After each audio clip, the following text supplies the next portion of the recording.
Good morning. I'd like to call the Logic meeting for September 20th, 2019 to order. I'd like to welcome everybody today for this special presentation by Mr. Quint Studor, and thank everybody for coming. We'll begin the meeting with the invocation and the pledge, so if you're able, will you please stand? Our Heavenly Father, we just thank you for this glorious day, Father God, and all the opportunities in it. We thank you for the opportunity to gather here to hear Mr. Studor about revitalization of communities and his wisdom, Father God. We just ask you to guide him and be with him. Father God, just guide us as we leave here and go back to our communities and our jobs and our families, Father God. We just ask this in Jesus' name. Amen. Amen. Please join me in the Pledge of Allegiance. I pledge allegiance to the flag of the United States of America and to the republic for which stands one nation, under God, indivisible, with liberty and justice for all.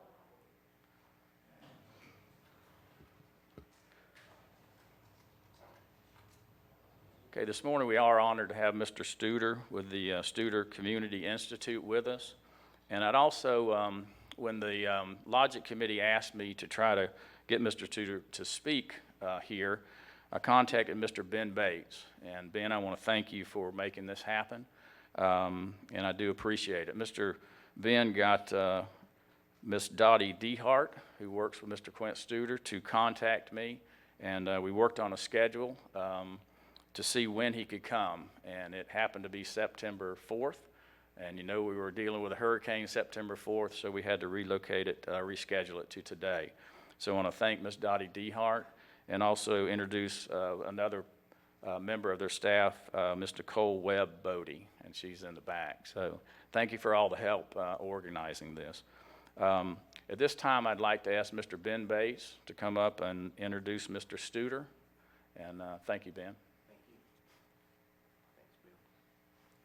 First of all, thank each one very much for this opportunity. And we also want to thank you, our elected official, for your participation in this revitalization effort, because it takes the community, everybody. And we're excited about having Mr. Studor with us. And I would just like to say, when I was introduced to him, I got a copy of his book, Building a Vibrant Community. Most of you have seen this book. If you haven't, I would like for you to get a copy of it, because you can take this book, and every place that you see the word Pensacola, and every place you see the word Escambia County, you could insert Putnam County and Palatka, and it fits us to a T where they were in 2004, 2003, when they started their journey. And the thing that, to me, that he's impressed upon us and everyone that he speaks to is that it's a marathon. It's not going to be something that happened overnight. But I had the opportunity yesterday to talk to our sheriff, Gator, and Joe Wells at lunch. And we got to visiting, and they said, and it came from the sheriff, that we may not be able to see a lot of progress, but you can feel it. People are beginning to feel differently about our community. We're starting to see, we talk differently, Mr. Studor, that I like about him, this morning, he was giving a presentation at the hospital. And a question came up about the negative and the positive. And the answer that he gave just hit me like a ton of bricks. And what a great answer. And he said, he gave an example that when they started in 04 or 05 in Pensacola, that one of his friends came up to him and said, listen, I was having dinner last night with three couples, and man, it was negative about what was going on, and they really didn't like you, and really was throwing rocks at you. And Quint asked him, well, what did you do?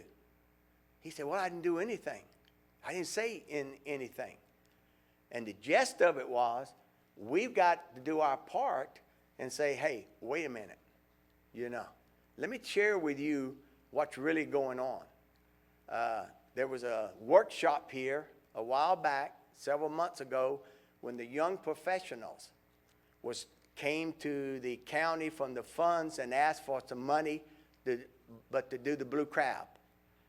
And some of the young people went outside and they were accosted by a person, and the person was attacking them about what they were doing and accused everybody of just listening to that snake oil salesman, Quint Studor.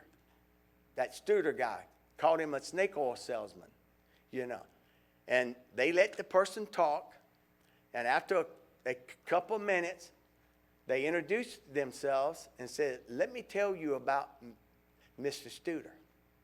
Mr. Studor owned a company. He sold the company for some $325 million. Folks, he could have taken that $325 million and lived like a king anywhere he wanted to, no headaches, not worrying about driving to Palatka from Pensacola, sleeping in our hotel, getting up at 7:30 this morning, making a presentation last night, you know. Am I right or wrong?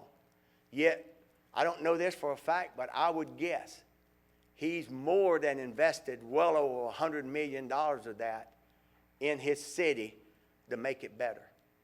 And he's doing it for one reason and one reason only. And I think the same reason that you and I are here.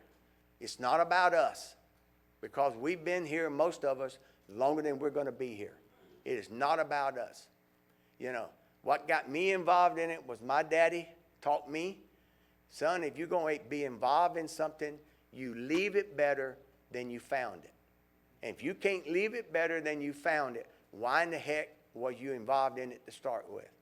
Well, when I came to Palatka in 1967, our downtown was much more vibrant and much better than it is today.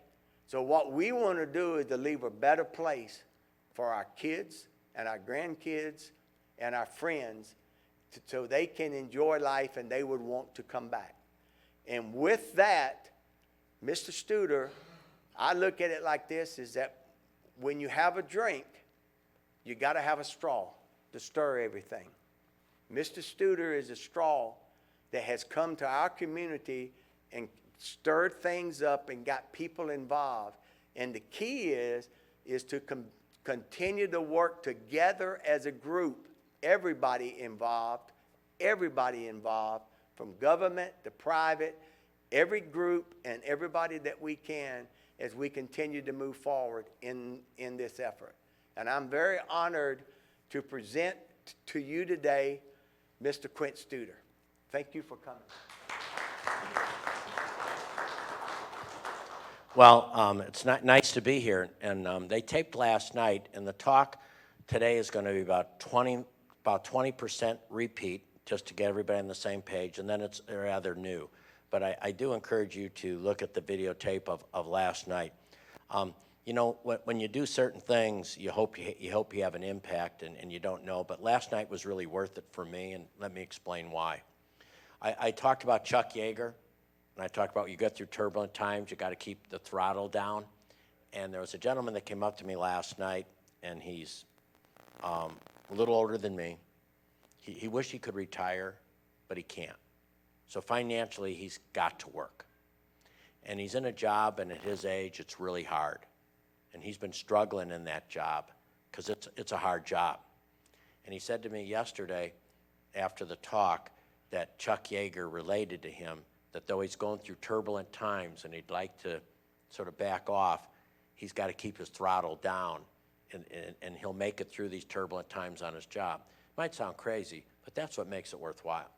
The other thing is I don't want to have people think it's all about downtown. It's all about making a community that's great for everyone, for every citizen, no matter what race, no matter what financial condition. We were lucky enough this week to have Mayor Joe Riley, the mayor of Charleston, South Carolina, for like 40 years. And he came in and he told a story which I just loved. He wanted to put something down by the river, and it was going to cost him a little bit of money to buy the land down by the river, to put this thing that would be for the public down by the river. And Somebody offered them free land out by the interstate. And people thought he should put this public amenity, which was actually a stadium, out by the interstate because it was free land. And he said, no, I want to put it where the best land is, because this is something that all our citizens are going to go able to enjoy. He talked about a pier that they put out, and he would get up early in the morning and walk downtown to make sure it was clean, and there was a fellow named Clarence Hopkins Jr. Now, Clarence Hopkins Jr. probably didn't have much of a job, and Clarence Hopkins Jr. would be sitting on that pier every morning, many times just dangling his feet in the water. And he went up to Mayor Riley, and Mayor Riley asked him what he was doing. He said, I come down here every morning to just sit by the water. And he thought, isn't that neat? Because sometimes you have to have a lot of money to sit by that type of water. Sometimes you have to be a certain income class to sit in that water. So when they dedicated they finished the build out. When they dedicated it to everyone, he made sure Clarence Hopkins was sitting in the front seat. He didn't introduce him to embarrass him, but see, that's what it's really about. It's about making sure all citizens have a certain quality of life in our communities of all races, all financials, and so on. Now you're pretty fortunate. You have a lot of beautiful natural things. I have my hotel room looks at the parking lot, okay? But I did when I got to look at the river today at breakfast. And you also have bike trails. And how do you maximize though? And I might give you a few tips on that. But now I do believe in downtowns. And I believe in downtowns for many, many reasons. Number one, research shows that young people want a vibrant downtown. So if you want to keep your young people, you got to create a vibrant downtown. Now, if research by Gallup would have said to me, young people like water slides, I would have tried to build a water slide. If they say, young people like rest stops on the interstate, we said, let's create the greatest rest stop in the world on the. So it wasn't the downtown strategy. It was a young people strategy, how to keep young talent in your community. Because over the years, one of the great things that small and mid-market cities have produced is talent that went elsewhere. And these cities didn't even have to pay for the talent that went elsewhere. We raised them, put them through our high schools, and then sometimes put them through our colleges, and then they left. And many times they never came back. And we'll see a little bit later, we have a chance to reverse that migration. And you're very, very fortunate that you're close to Jacksonville, because it's just getting them move a little bit south here. But because, it doesn't hurt to be next to a city when a city gets more expensive, because affordability comes into play. So this is done for elected officials, and it's nice to be here. And the other thing I like about downtowns is taxes. Because, Carol, if I'm not mistaken, your city has a lot of entities that don't pay property tax, right? 47%.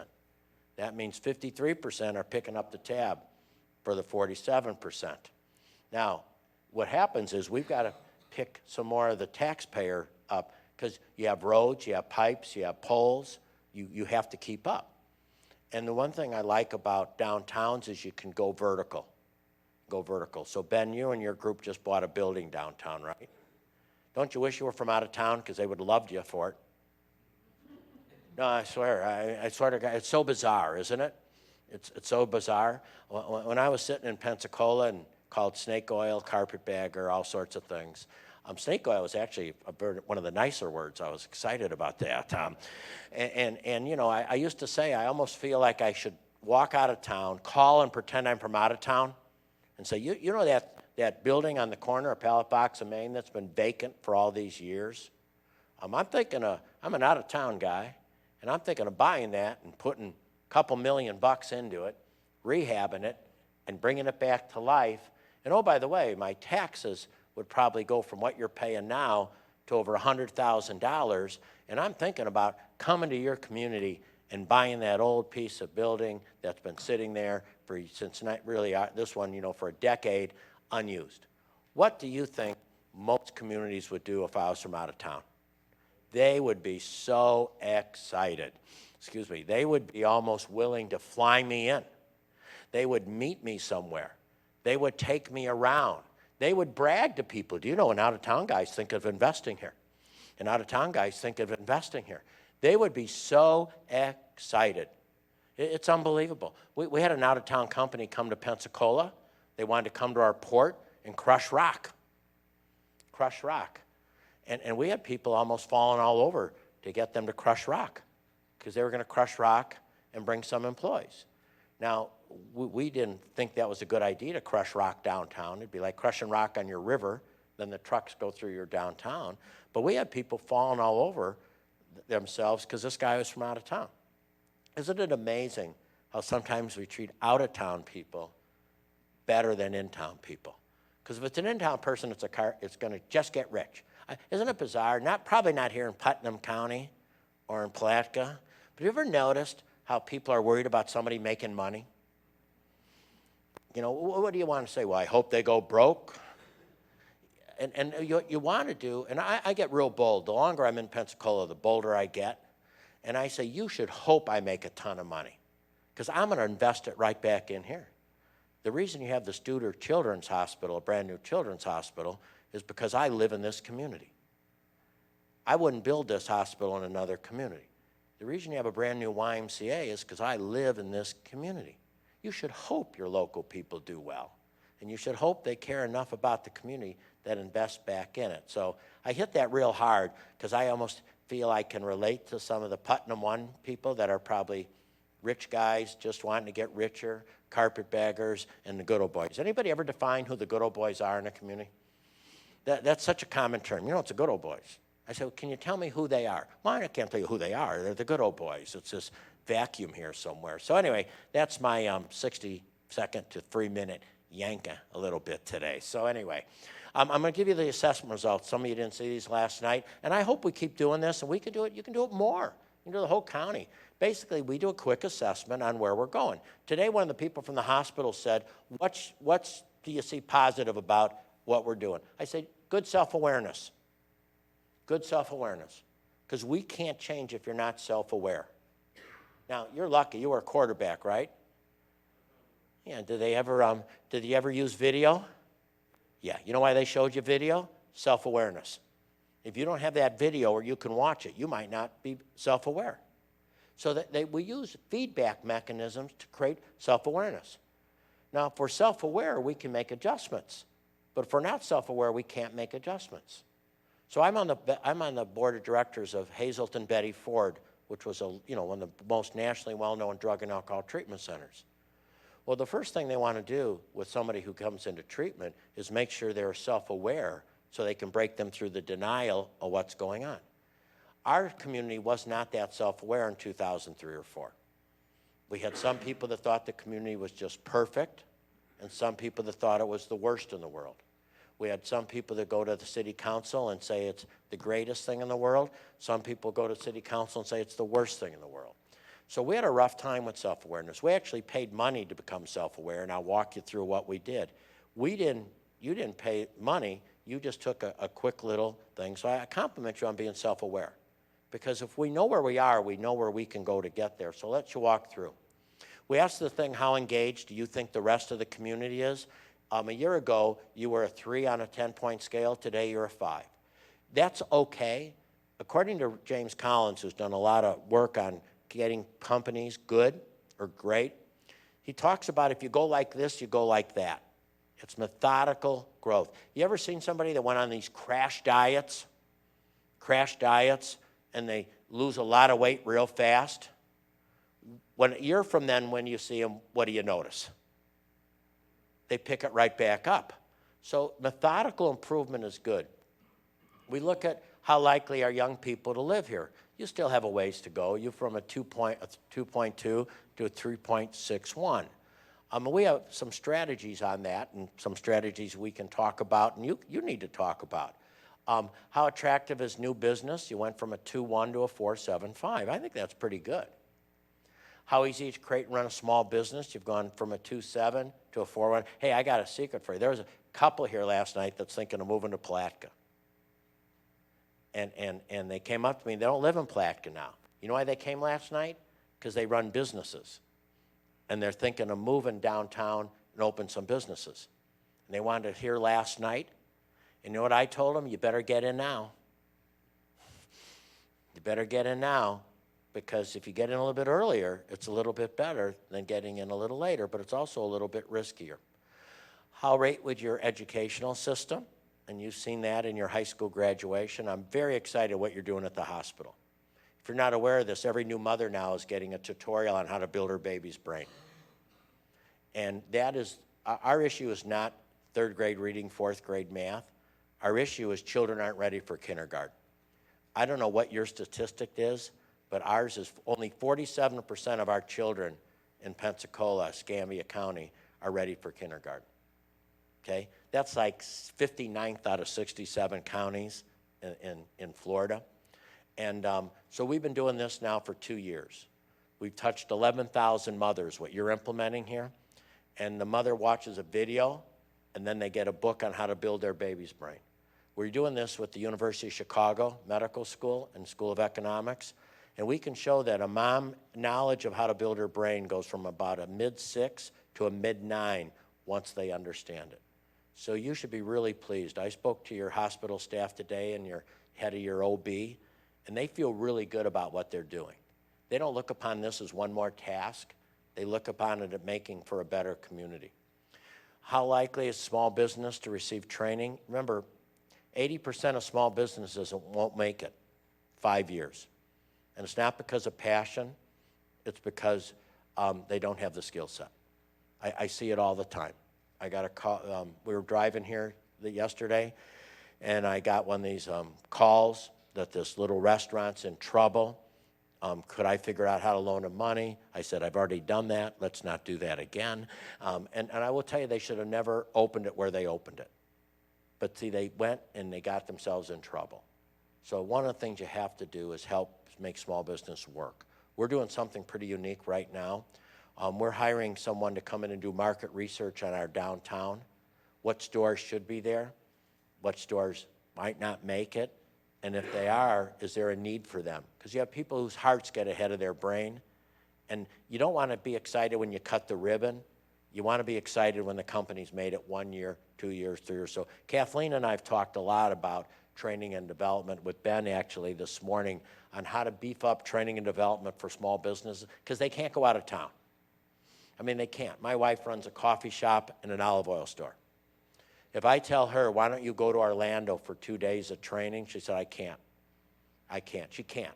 She's so worried somebody won't mop the floor or something like that. So the reality is you have to do unique training that's in the community that doesn't get in the way of the person running the business.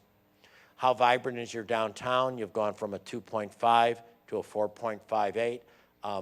Ben, I drive by, I look at that, I think I'm looking at that building you guys bought, right? When I look out my hotel room, it's like a yellow mustard color building. I'm so excited to be on that rooftop deck, I want to tell you, if you can pull one off. That's going to be the place to be in the community.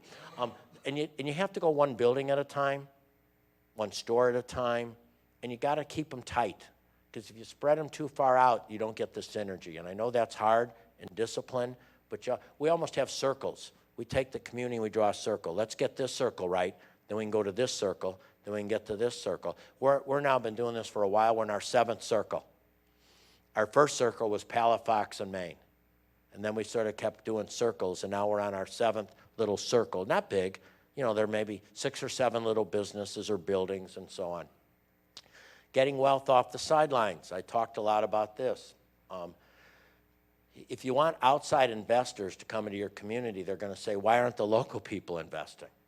I mean, it's sort of like to eat your own food. I mean, have you ever met anybody that works in a restaurant and says, ooh, I wouldn't eat there, I see the kitchen? You know, what I'm saying is if you're not willing to eat your own food, eat your own cooking, how can you expect somebody to eat your own cooking? So you got to get wealth off the sidelines. But that wealth is hard to get off the sidelines. So if I go to you and I said to you, you're currently making 8% on your investment, and you come down and invest in the downtown, I think I can get you 5%. That doesn't sound right, does it? Because I'm asking you to give up money. So when I say wealth off the sidelines, it doesn't mean middle income people. It means some of your wealthier people that probably have money tied up in wealth management. And we have to convince them to put it into not all of it, put some of it into the community, but they won't make what they would make if they just kept it where it's at. So what we find, and I'll walk through the three type of investors. How good are you at measuring? And I think that's really key for the elected officials here particularly, is to create a dashboard. And I know you're working on that right now, because your dashboard tells you, like any dashboard, whether it's on a car or a plane, it tells you how you're doing. So for example, in Pensacola, we have 17 metrics on our dashboard. We went up in 9 this year. We stayed the same in like 5 or 6, whatever that math is, and we went down in 2. We got bigger. Our obesity, we're 62nd out of 67 counties in obesity. We're like 65th out of 67 in preterm births. We have a lot of poverty in our area. And we have a lot of poverty, and we have a lot of young moms having babies. And they're not getting prenatal care. In fact, we have 78 and NICU, they call them, in our children's hospital. And do you know how many of those beds we fill up every single day? 78. Because we have so much preterm birth and so on. Those are 2 areas we're not moving in the right direction. Where we are is crime. Our crime is down, which is good. Where we're moving up is income. We have now popped up. 58% of our households live in middle income families versus 50 before. So we've popped up. You know where else we're popping up? Population. Our population is increasing. So we went below 300,000 to 312,000 in the county. We went from 50,000 to about 57,000 people in the city. So all of a sudden we're getting more people, which is good. More people, more shoppers, more money, and $1 turns over 7 times. Successful in working together. Local government entities, are they aligned? You've gone from a 2.68 to a 4.56, and these are really important. Our community would just be happy if our elected officials would sit in the same room. You know, really. Will the city council and the county commissioners at least meet once in a while as a group, because that sort of gets in the other towns, and you're starting to do that and so on, because we're all in this together. I get a kick out of cities and counties, because I always have to point out, Terrell, you're a smart guy. Can I jump to the conclusion that every citizen of Palatka is also a citizen of the county? Yeah. And sometimes we act like they're 2 separate countries, these little cities and counties, when we're all the same. But here's the one thing that there's lots of things, but almost 9 out of 10, on a 1 through 10, 8.93 say we want to make this better. We're engaged in this. Now that could be skewed, because those fill out the survey, but I think it's pretty positive information. So now let's go into a completely different presentation from last night. But you want to watch last night, because I thought it was sort of, we had some fun. I hope they did the question and answers, because that was sort of fun. Somebody accused me of being a kumbaya guy. Anyway, you know, we're like too positive. Anyway, and I get that. But you know what? You need some kumbaya. You need some positiveness. You need somebody confident. Terrell, you were a quarterback. I think you never went to your huddle and said, whoa, did you see the size of those guys? We're going to get killed today. Whoa, let's not go out of the locker room, huh? You have to have confidence. If you don't have confidence in yourself and your own community, who's going to have confidence in it? It reminds me years ago, you know, I've done a lot of work in healthcare. A nurse manager came up to me and she said, Quint, I need to talk to you. She said, nobody wants to work in our department. She said, we're the hardest working nursing unit in the whole entire hospital. No one wants to work here. And we're always short-staffed. We're the hardest worker and we're always short-staffed. What can I do to get more people to work in my department? I said, you got to shut up. Who wants to? I don't even want to come to your department. Sit down with your employees and say, what can we do to make this a more attractive place to work? Going to the cafeteria and whining that we don't have enough people isn't going to get us more people. Whining that we're overworked isn't going to get us less work. It's going to get us more work. So you have to do self-talk. So let me walk through some progress blockers. Number 1 is denial. And the beauty is you're not in denial. You're in denial. You know where you're at, you know you want to get better, but also you know you love the community. We blame. It's easy to blame. Blame people, blame this group, that group, blame. When we first started doing the early brain development, the first letter to the editor was negative. And it said, you know, they were afraid we're going to use tax dollars for it, which we never said we're going to use tax dollars. And then they said our problem is all these single moms. That's the problem. We have too many single families. Yeah, we do, but we can't fix that. But we can fix the moms getting educated in the hospital. So they blamed the fact that people weren't married. Rationalization. Rationalization is subconsciously coming up with why. Like yesterday, a gentleman said, well, you have to understand, Escambia County is not Putnam County. Escambia County has 300 people. Yeah. Escambia City of Pensacola has 58,000. Yeah. But see, that's rationalizing they could do it easier than we can do it. You can't do that. Because in Columbia, Mississippi, you're a big metropolitan compared to Columbia, Mississippi. And so you got to be careful not to rationalize why it's harder on you. And we're going to get to that in a little bit, which is comparing versus relating. We're so much more alike than we are different. Again, I did a lot of work in hospitals. I would pick two people. I picked different races, different sexes, different cities, different hospitals, different jobs. And we go through how they were so different. And then we'd start asking about how much they were so alike. And we'd even get down to not only you're so much alike, you're sitting in the same conference at the same time, and I'm having the same conversation with both of you. We're so much more alike than we are different, but we gotta relate, not to compare. So we get a lot of benchmarking. So with Springfield, Ohio, sending 18 people to our community next week. Now, we're different than Springfield, Ohio. They're in Ohio, we're in Florida. They're close to Ohio State University, Columbus, Ohio, which is a big competitor for them for young talent. We don't have that with us here. Completely different climates. They're an industrial town, so they got these big, old, empty buildings downtown because there's not the industry anymore. We don't have those. Ours blew away in some hurricane, I'm sure, if we even had them. But the reality is we're so much different. Yet you'll find we're so much alike. You know, how do you keep the young people? How do you make a good downtown? You know, how do you make sure that you lower your crime? How do you have a good educational system? And then you have to ask yourself, is it a lack of will or a lack of skill? And I think here it's skill, not will. And that means keep building up the skill set and the muscle of the people in leadership in order to be successful.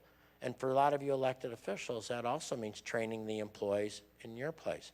I did the strategic plan for Fort Walton Beach this year, the city of Fort Walton Beach. Do you know, for the first time ever, you know what the #1 thing is on their strategic plan? Employee engagement. They've come to the conclusion that if they can't keep their employees, nothing else matters. So in the past, it was maybe this, this, and this. Those are still there. They want to take advantage of the water and do something with something called the landing. And then they're trying to, they have a giant road going through downtown, which doesn't work well. So they're trying to relocate downtown a little bit closer to the water and sort of thicken it. Those are very important strategies. But the #1 strategy is keeping talent, which I think is pretty cool. I don't know if you have a rough time. You know what their biggest talent issue right now is? Police and fire. Police, fire, and mechanics. Because I don't know about you, but I bet your wages have gone up with that group pretty much. The demand. Could you get a chief of police? I bet you I could get you a job tomorrow. Yeah, you could hop in the car and I could take you to Pensacola and you'd be working the night shift by the time we got there. Because you know what? They have a shortage of police officers. And they have so many young police officers now, they also have a shortage of experience. So what I'm saying is, if you don't adjust some of your key positions, you're going to lose your talent. And these are important people. So I think that's sort of interesting. And that's a lack of will and a lack, that's skill and lack. So you have to have both. You have the will, we're building the muscle and the skill. So let's talk about financial investors, and I'll cover this last night, I'll go quick. There's 3 types. There's pure philanthropy. For example, philanthropy in the HCA, your local hospitals, paying somebody $10,000 to come talk to students, right? That's philanthropy. That's total pure philanthropy. Then there's hybrid philanthropy. That's Putnam 1, who might buy a building downtown that's got a bit philanthropy and a bit ROI, which means they won't make what they could at Schwab or Merrill Lynch or Wells Fargo, but they also don't want to lose money. Because how many investors are going to come behind them if they say it's a great deal? You only lose a little. Now, you're going to get that sometimes. You're going to get that. It's a long-range plan. Because you're hoping the whole thing moves, so there's risk. Then the third phase of investors are pure ROI. And you want to get to that. You want to get to that. So, for example, in Pensacola, it only took 15 years. Stone Capital is now coming in big time with private investment downtown. A guy named Charles Davis, he's from the Northeast. He's invested a lot of money in Miami. His company owns Hershey Chocolate. I don't know if anybody's ever heard of Hershey Chocolate. And basically, he now is purchasing property in Pensacola because he believes it's a good investment now. He believes it's moving in the right direction. So he is a private investor. I think that's good, but it doesn't start off that way. But I'd still like to have local investors, but the problem is he's worth a couple $2 billion, his company. So he can come in and do some things that we could never do, including me. So he can bring something to the table that we just can't. We have been able, through private, and our public officials will like this, to get some great consultants into town. So we had Scape out of New York that just took our whole waterfront and redoing the waterfront to make it more accessible and approachable. We had a beach that used to be our beach that for African Americans years ago, and then when they decided to integrate Pensacola, they just closed down the beach, put a fence up, and filled in the swimming pool. Now, that sat there for years and years and years. And we just unchanged it and opened it up. And Scape said this could be a great public beach right downtown. And it's in the minority communities, which would be great because it would really move the west side of Pensacola. And so we've looked at that. Now we got lucky because the city's rebonding some money and going to put $17 million into putting an educational center downtown on the water. But why? Because we also brought in a guy named James Lima. James Lima is an expert on making sure if you spend public money, you get private investment around it. So he says if you're going to spend public money down there, you better bring in 5 to 10 times private investment to pay for that public because you just don't want public. We also have DPZ and Jeff Speck in right now, and they're looking at 26 acres because we want to make sure it's developed the right way. Panama City has a guy named Vic Dover who's unbelievable and go online. Now, sometimes their city's paying for it, sometimes private's paying for it, but there are that time when you need to bring in outside expertise. And by the way, elected officials get beat up for that too. According to Tom Murphy, the mayor of Pittsburgh, says the reason that elected officials don't hire outside talent sometimes is because we get beat up for it. Sometimes they think you should be an expert in everything, and you can't be. And sometimes you have to bring in outside talent in order to bring in intellectual capital that you can't have. And the good news is once they give you your plan, you don't pay for them anymore. They go back to where they come from, which isn't bad. So here's the 4 circles: education, which is not only high school graduation, it's really VPK, getting these kids ready for kindergarten and that early brain development. We look at economic development today, the world has changed. The world has completely changed. It's not about shovel-ready. We all got shovel-ready land. I mean, everybody has shovel-ready land. Any community you go to has a commerce park with some shovel-ready. Is your commerce park totally full? Nobody's is. Because all of a sudden the world has changed. You know who creates about over 90% of all jobs in any city or county? Local. It's a local organic growth. So when we look at economic development, we look at growing the companies that are currently here, making sure that they can add employees and so on. When we look at civic engagement, it's raising the civic IQ. And your Palatka young professionals are going to bring a civic education program here where people are going to be able to hear the experts of experts talk about parking, talk about traffic, talk about social equity. We just had Mayor Joe Riley talk in about saying no to bad development. He said, if you say no to bad development, you end up with better development. Because sometimes we get so desperate for development, if somebody shows up, we are so excited about it. We're just fighting something in Pensacola again, Terrell. They want to put big ice machines all over downtown, you know, like you see in the parking lot of, okay? And we don't think that'd be good at the time. But somebody offers a few bucks, and here it goes. And so it's a tough road balancing it. And of course, then there's downtown. So now is your time, but it's also every small and mid-market's town side. It's just not Palatka or Putnam County, it's everybody's time. And now let me explain why. For the first time ever, we've got two things happening for us that are good. And I'm a small town type person. I spent a lot of years in Wisconsin. You know, I'm a small town person. When I say small town, that can range. We went to Columbia, Mississippi, it's 1,600 people. We go to Springfield, it's 52,000. But we've been hurt by migration of talent. So let me explain what's working in our favor. Two things. Cities are getting too expensive for young people. They're not affordable. Anybody, you know, where do all young people, and you know where all young people that live in Pensacola want to live if they could right now? Nashville. Nashville. Anybody seen Nashville lately? They don't have any more property left. Seriously, I talked to a general contractor there. Because of the stone, they can't build anything more. They are almost built out. Now, when you can't build anything more, that means what you have gets pretty prime.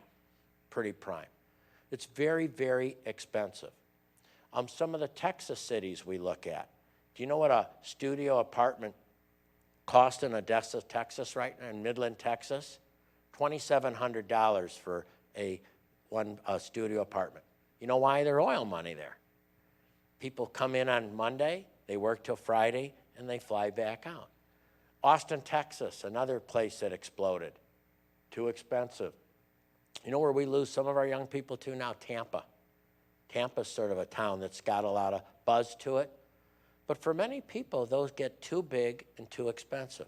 So one of the things that we can offer in our communities, like Putnam County and Palatka, is affordability. I mean, I drove all over. I don't know what the houses are, but I bet you they're cheaper here than Jacksonville. Just a wild guess. I bet you it's cheaper than Orlando. Bet you cheaper than Tampa. I bet you a little cheaper than even Savannah. I bet you a little cheaper than Charleston. Bet you a little cheaper than Atlanta. So you have affordability. Now you have to have opportunity and vibrancy. The other thing is virtual workplaces. People can now work anywhere. Many, many people do not have to be where they're working. So you can work anywhere. And those are the type of people you want. You want people that can work anywhere but want to live in a community that they want to live in. The third thing, which I can bring up, I said too, there's a third thing. For the first time, young people pick where they want to live. Then they go find the job. I would have never done that. But young people will say, I love bass fishing. I want to go to a place where there's bass fishing, and then I'll figure out what I can do. And by the way, I can work virtually anyway. So let me walk through government. There's a big confusion, and if you read The Coming Jobs Work by Jim Clifton, government was never meant to be an economic engine. Now, I think politicians have sort of brought that on their own at times because they run for office promising jobs. Okay, that's not really what they were meant to do. Government was never meant to be the economic engine. Private businesses were meant to be the economic engine. And what Jim Clifton says is when communities become vibrant, it's because private business says we got to do something because we got to help our companies by making this a better community because that means better shoppers, it means more money, and it means more talent. So I think sometimes we put government elected officials in an area they were never meant to be. Now, do they want to help with economic development? Yes. Can they do some things? Absolutely. But they can't be the major engine. Private businesses must be. Their first and foremost job, as you know, is to keep it clean and safe. And if you can't go clean and safe, nothing else matters.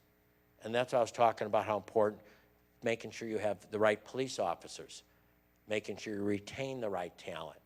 I mean, ask yourself, if you have something going on, when you call the police department, would you like them to say, oh, this is exciting, we have one of our brand new officers, they've never been involved in something like this, but they're wanting to?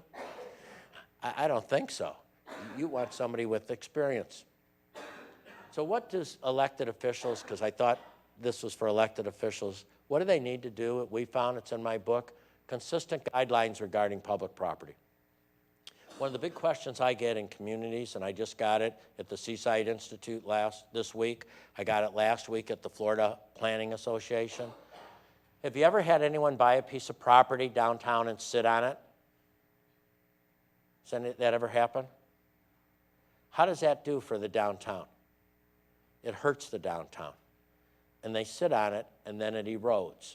And this is everywhere in the United States. And sometimes they live here, and sometimes they don't. Okay? And then, of course, they ignore the codes, so they have all these code violations, but they don't do anything about it. And then that hurts everybody around them. In Janesville, Wisconsin, for the first time ever, they told one of the landlords, if you don't take your building up to a certain level, we're going to tear it down. It's gotten so bad that we're going to tear it down if you don't bring it up to a certain level. Because what we have to do is make sure that we're setting consistent guidelines regarding public and private property and keep people up, and specifically the public property you own, but that should really say regarding property in general. Be true to your RFP process, and you probably don't go through this, but if you have a process, be true to it. Saw a situation where the city government told everyone to make sure their RFP was in by a certain time at a certain date, and then when they went to see the government open them up, they decided because somebody asked for more time, they were going to give more time. Don't change the rules. And if you do, let people know you're changing the rules, or it looks like you're showing favoritism. Create smart zoning rules, and this is really tough. We believe in overlay districts. And you tell private people that you're going to have an overlay district, and they go wild. We got real lucky because the people that own most of it, we all said we want an overlay district, except a few builders. They wanted no one telling them how to do it. But you've got to keep the integrity of your neighborhoods. You've got to make sure that, doesn't mean people can't, doesn't mean everything looks alike, but there's certain overlay districts that you want to make sure the right thing is in the right place, and so on. There was a video your young professionals are going to show on Joe Riley talking about how strict they were with affordable housing looking good. And they have a lot of affordable housing, and they subsidize a lot of it, but they didn't want it to look just like little cheap houses. They made affordable housing, and they also didn't put it all in one spot. They integrated it throughout the community, so it just didn't sit all in one spot. It's pretty unique what they've done. The government needs to be easy to work with. I was saying to Bill, I don't think we're any different, but I do know one thing, and you probably do it. At 9 o'clock on Wednesdays, you can go to City Hall if you're looking at getting a permit, and everybody you need to talk to is all in the same room. So it's a one-stop shop for permitting. So everybody is in one room. So you don't have to go to 7 departments. You can go to one room at one time, and everybody's there to guide you through the process. Make sure your codes are clearly spelled out and they make sense, and enforce them consistent and fairly. But you also, I know this is going to sound crazy, you need to be flexible. You know what one of the most flexible cities in the country is? It's Manhattan in New York City. It's unbelievable. If you go to Manhattan in New York City, on Sundays now, between 56th Street and about 52nd Street, they close off 6th Street. They close it off. They close off streets more and more all the time now for markets, because markets have been popular. Now, you don't have this issue in your downtown, but on their downtown, like 57th Street, they have parallel parking spots. So they're now taking them out, and on certain days, letting restaurants put tables out on the parallel parking spots to add some outside dining. What I'm saying is that's that flexibility. They're also allowing people in Pensacola now for the first time to put apartments on top of garages and not go crazy.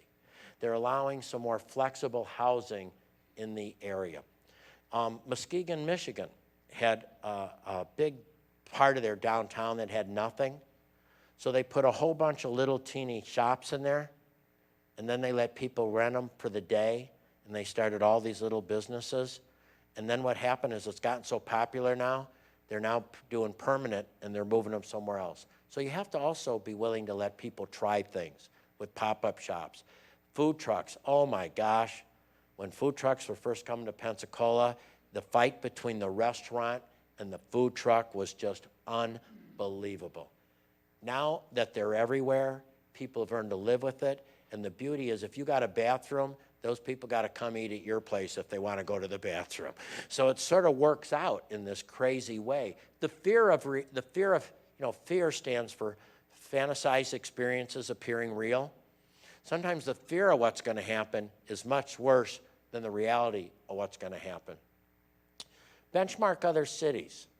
I think, Ben, you said some of your visit Palatka people went to a Savannah to see what they're doing. But when you go, don't compare, relate. In 2004, I benchmarked the first city. I went to Asheville. First thing I said is they've got it easy. They got Vanderbilt Mansion. You ever been to the Grove Hotel? I mean, that's unbelievable. I could sit by that fireplace for days. So they got the Grove Hotel. They got these mountains. They got this Vanderbilt estate. And I'm thinking, and it's unbelievably nice. So I'm only there 25 minutes, and I'm now clinically depressed. We will never, ever be like Asheville. Luckily, Pat Whalen had a slideshow, and he showed what Asheville used to be like and what it is now. And he showed boarded up buildings. He showed a city that was going nowhere, okay? That showed us it could be done. Now, in 2019, Pensacola was named the 15th most desirable city to live in the United States of America, according to U.S. News and World Report. We were 15. Guess who's 16?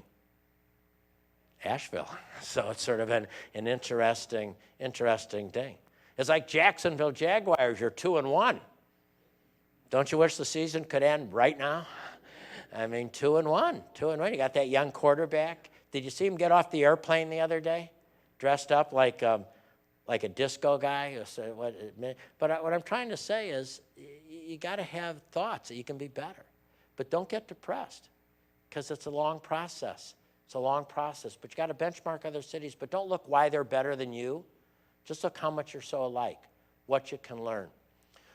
We go to other cities. We were in Sedona, Arizona, my wife and I. And we're in Sedona, Arizona, and we saw a sculpture, like a statue of a painter. And he was like painting. And then we saw people standing on the other side taking selfie or social media things and posting it. And we thought that's pretty cool. That's Sedona. So now we have a statue downtown of a cartoonist. So we have a statue downtown of a local cartoonist, Earl Bowden, and he's sitting with cartooning, and there's a chair on the other side of him, and now people can sit down and have their chair with Earl Bowden. And we have a little history of Earl Bowden. We would have never thought of that if we hadn't gone to Sedona, Arizona. Wouldn't even have hit that we could do that if we hadn't gone to Sedona, Arizona. Vunerv, we put a tree in the middle of one of our streets. They're very popular in Europe. They're called Vunerv. It's called a living street. It's where cars and people intermingle. Now, I will tell you, Terrell, the fire department wasn't that excited about this tree, okay? They had a little challenge with it till we showed them, we measured that you could go around it and everything. And we put we went and put it in around the holidays, and we put Christmas tree lights in it. Guess what never came down? Christmas tree lights. So we have this, now people get their selfie in front of this tree in the middle of a street.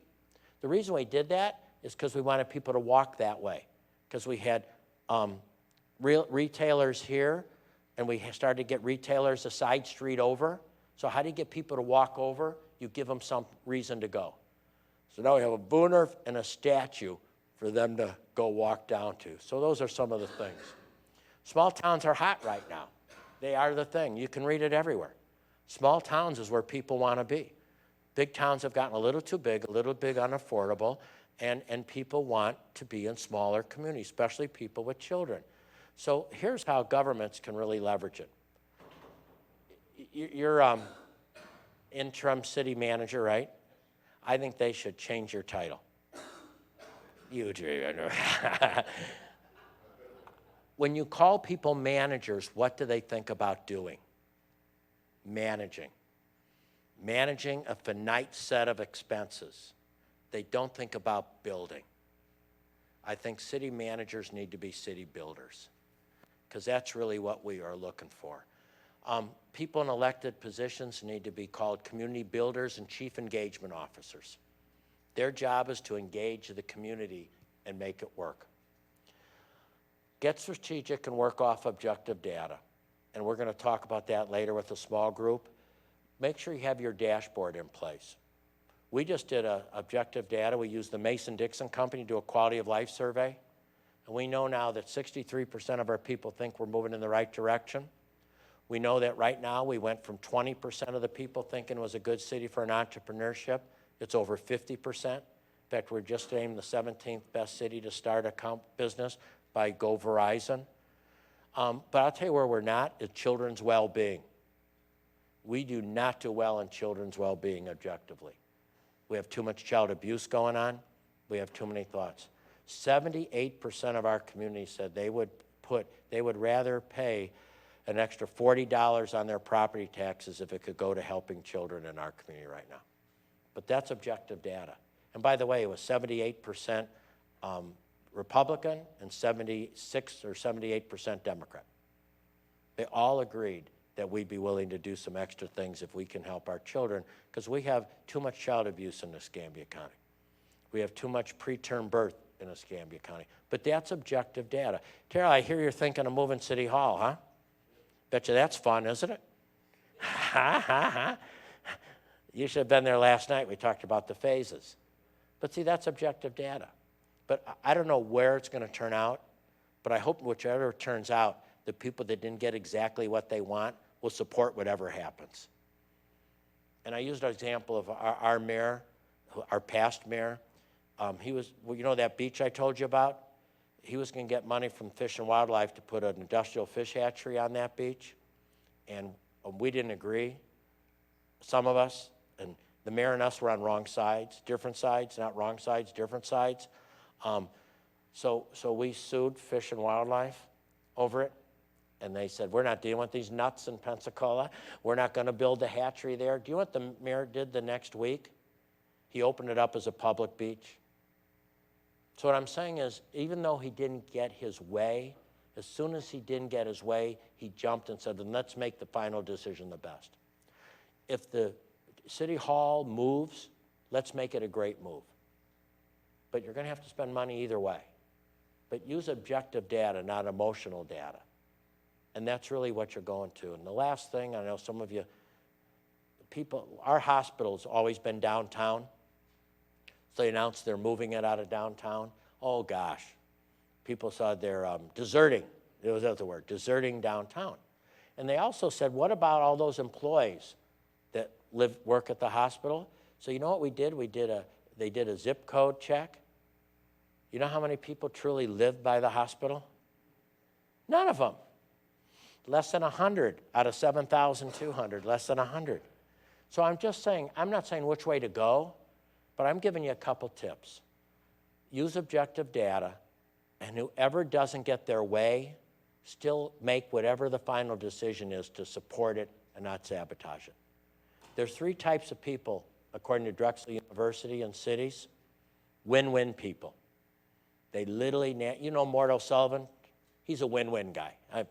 We both know Mort. He's head of the board of University of West Florida. You put him in a room, his whole goal is win-win. His whole goal is win-win. Then there's win-lose guys and ladies. Now, what Drexel did is they gave everybody the same case study. Like they give you and you the same case study. There were 3 ways you can find. You could find a win-win in it, a win-lose, or a lose-lose. Same stuff. Some people found the win-win, and some people found the win-lose, okay? Attorneys, what type of people do you think most attorneys are? They're a little win-lose sometimes. There's a winner and a loser when they go to court. And then there's lose-lose. And they'd ask the people that lost. They said, well, you know, you lost him. You lost. And that meant all these bad things. You know what their number 1 comment was when they lost? They lost too. You have certain people that enjoy watching, their endorphins kick in watching somebody else lose versus them win. And what I'm trying to say is, as this goes down, I was so excited to read about this in the paper. Not that it's fun, But what a great case study to see how mature this community is. What a great case study to see if this community can use objective data. And there are going to be some people that aren't going to be happy no matter which way it goes, right? And they can either sabotage where it's going and be bitter, or they can say, yeah, we didn't get our way, but we're going to support it because we want what's best for our community. I have a t-shirt that says, don't be bitter, be better. I do. I have a t-shirt that says that. I like that. I bought it. The other one I have says, that's a bad idea. When do we start? Maintain focus on a downtown because that's going to give you better intense tax dollars, and it's going to give you the synergy you need, and it's going to give you the young people you need. And guess who else likes the same stuff the young people like? Old people. They like coffee shops. We just opened our first bookstore downtown. We have never had a bookstore downtown. Our first bookstore opened up, okay? And I know it sounds crazy, but you know, there's the age diversity is incredible in a bookstore. By the way, you can't just have a bookstore, it has to have coffee and wine and books. Work to create an entrepreneurial system, and I'll share with you today. I got lucky. Stuart Walton read my book, Vibrant Community Partners. He's grandson of Sam Walton. And him and his family's very wealthy. And they're going to live in Bentonville forever. But he's determined to make Bentonville a place he wants to live. So they're working on creating an eco-entrepreneurial system. So I went there 3 times. So we now have actually moved ahead. We've got a full-time person right now doing a 6-month study on how do you create an eco-entrepreneurial system in small and mid-market cities. And you know, we did a survey of all these people, and we thought they'd want space, co-work space as a hot item. That didn't come up number 1. We thought they'd want money, you know, startup cash. That's there, but it's not number 1. You know what the number 1 thing you need in a good entrepreneurial system is? Mentors. The number 1 thing is they want mentors. So we got real lucky. The local university, some other people have chipped in. So we're bringing MIT into town for a certain dollar amount, and they're going to train we have mentors right now, but they're literally going to train 100 people on how to be good mentors for small businesses.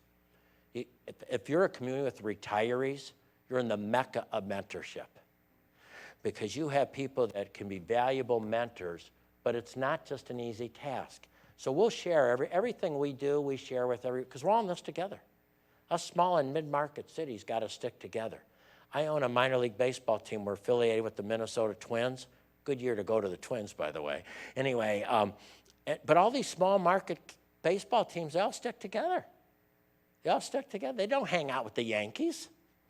They don't hang out with the Dodgers at these major league owner meetings. They all go hang out together because we got something in common. But we can win this thing because for the first time, the environment's moving our way. People are looking to migrate this way. It's never happened in the last 5 decades that people are wanting to come back home versus stay where they are. Your Palatka young professionals are going to do some civic IQ things. I encourage you to attend. It's to make sure everybody's on the same page. John Maxwell, I was interviewed by him about 3 weeks ago in Orlando. They asked 4 people to come to his national conference and talk about transformation because he believes the next, anybody ever hear of John Maxwell? He writes books. Basically, he believes the next great transformation is communities. And he says what a transformational leader is, they do something that makes a difference with people who make a difference at a time to make a difference. So let me close a little bit with this. Remember the movie, The Wizard of Oz? Remember that movie? They had Dorothy. Remember Dorothy? She hated where she lived. Small little Kansas town, I think. Didn't like her family. Didn't like where she lived. Nothing really happening. Then you got these 3 characters. One's looking for a heart. One's looking for a brain.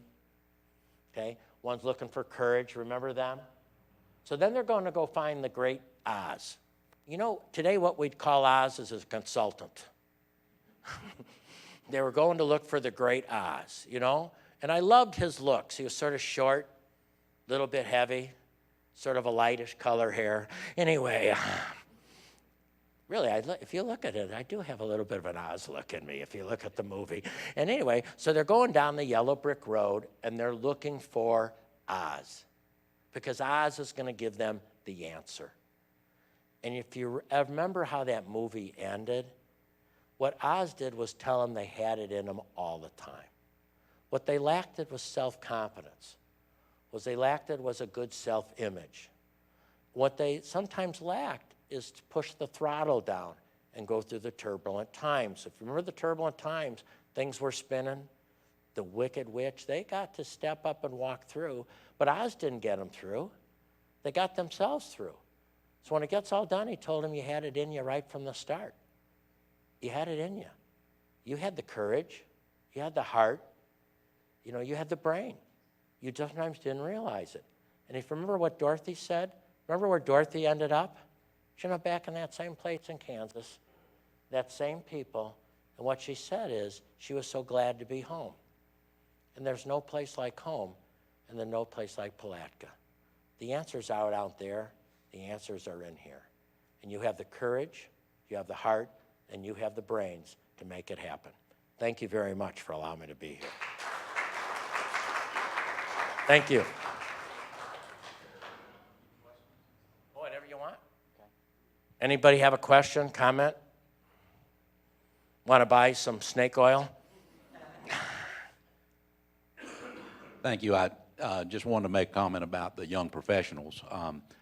I have a daughter and a son-in-law that are part of the young professionals, and my wife and I were babysitting last night for them so they could come here. Yes. And so when they came over to my house last night to pick up their daughter, we normally talk about Gator stuff right before a Gator game. You all would have been so impressed with their discussions last night around our dining table. Gators weren't mentioned one time, but they talked about communities, they talked about early childhood development, they talked about a sense of place, and all that is because all of the work that you've done and your committee to bring that and to have them part of that, and I want to thank you for that.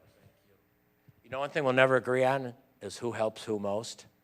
One of my spiritual advisors, a guy named Norm Adams, and every time I try to thank Norm, he say, we'll never agree on this one. Who helps who most? But thank you very much. Any other questions? We'll be around. If you haven't seen the paper, I thought the picture of me is quite nice today. And I love working with you. You know, we talk on the phone periodically. We get phone calls. You know, we go to a lot of cities now. We go to a lot of communities now. But you were the first. And it's like you don't want to show favorites, but, you know, there's you have you know how it is. The first one, sometimes you have a special relationship with. Whether you're a football coach, it's your first recruiting class. Whether you're a teacher, it's some of the kids you first taught. Maybe for us, it's the first community that we were able to reach into. And it's good. You don't know this, but I get a radio interview maybe once or twice a week. I have columns that go out. I'd say 90% of the interviews that I'm on, I talk about Putnam County and Palatka. I throw it in there some way. In fact, I'm going to be keynoting a talk in Jacksonville coming up, and I'll talk a little bit about you guys. Because if you do it, and you got a ways to go, like I said, you're on the 4th mile of a 26-mile marathon, but there's so many small and mid-market cities that have given up. There's so many of them that don't understand that they can do something about it.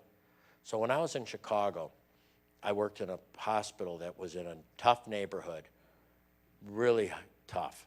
A lot of Medicaid, a lot of self-pay. 30% of our babies were born drug addicted, some type of substance abuse from their mom. That meant that they couldn't take the child home, so all of that. And we had no private rooms, the whole bit. And we were named Hospital of the Year one year. And what happened is for every hospital that was an inner city hospital, for every hospital that didn't have private rooms, we were a sense of you can make this happen. There's a lot more cities that are like Palatka than like Manhattan. There's a lot more cities that are like Palatka than Jacksonville, specifically in Florida.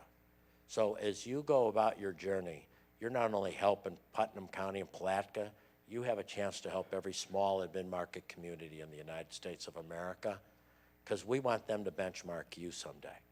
We want them to come here, some small town in Mississippi that doesn't think they can do it. In fact, the town we were in Mississippi had a river just like you, and they had quit looking at it. we had to tell them, maybe you should put kayaks on it. Maybe you should do some of these things. So don't underestimate the difference that you can make and are making. Thank you very much. Your contest that you ran here has become a national. Oh, people can't believe for $1,000 you get 135 ideas. Now the challenge is implement the ideas. Somebody asked me the other day, I had cartoons yesterday. I had cartoons going back in the early 80s when somebody said we should revitalize downtown. And then it was 89, 93, 94, when we should do something about maximizing the waterfront. Everything we're doing, people have been writing about for 20 or 30 years. So the difference wasn't the planning, the difference was the execution and the implementation.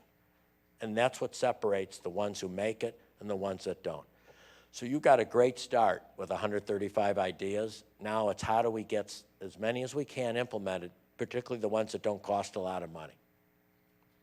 Thank you. That's a best practice. That's a best practice. Thank you. Okay, thank you, Quint. Quint, could you come up front? And I also want to ask Dottie Dehart to come up front and Nicole to come up front. As my brother said last night, that Quint could be anywhere in the country doing this, but he's in Putnam County and in Palatka. So I think we need to give them another round of applause for everything that they're doing here. And on behalf of the Putnam County Board of County Commissioners, our staff, and our county administrator, I brought some Putnam County pins to give them, and so I set them up here to do it right now, and Quint saw one, so he went ahead and took one, so he's proudly wearing it. So if you didn't notice that, but I want to give you a Putnam County pin. I would like a Putnam County blanket if you have one. So, and you said Commissioner Turner's in charge of the thermostat.